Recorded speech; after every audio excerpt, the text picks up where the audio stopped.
BJP का ध्यान इस समय दक्षिण के राज्यों पर है और तेलंगाना पर वो कुछ ज्यादा ही फोकस कर रही है। बीते दिनों ही हैदराबाद में बीजेपी ने राष्ट्रीय कार्यकारिणी की बैठक की थी और चुनाव की तैयारी शुरू कर दी थी, लेकिन अब केसीआर बीजेपी को बड़ा झटका देने की तैयारी में है। तो क्या है केसीआर की रणनीति जिससे बीजेपी की पूरी योजना हो सकती है बेपटरी? देखिए ये रिपोर्ट। तेलंगाना में अगले साल के अंत में विधानसभा के चुनाव हैं और राज्य के सीएम के चंद्रशेखर राव अभी से चुनावी मोड में दिखाई दे रहे हैं। तेलंगाना में अब तक मुकाबला कांग्रेस और टीआरएस के बीच होता रहा है, लेकिन इस बार मुकाबले में बीजेपी ने भी एंट्री मार ली है, जिस कारण अब त्रिकोणीय मुकाबले की संभावना दिखाई दे रही है। बीजेपी की योजना 2023 में सभी को चौंकाते हुए राज्य की सत्ता पर काबिज होने की है। राज्य में अगले साल के आखिर में चुनाव होने हैं, लेकिन बीजेपी की योजना को फेल करने की तैयारी केसीआर ने शुरू कर दी है। केसीआर तेलंगाना में समय से पहले चुनाव कराने की तैयारी कर रहे हैं।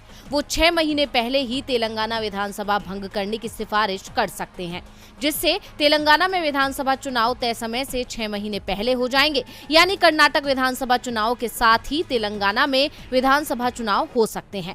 बीजेपी के लिए कर्नाटक इस समय सबसे महत्वपूर्ण राज्य बना हुआ है, क्योंकि दक्षिण का ये एकमात्र राज्य है जहां सत्ता में बीजेपी है।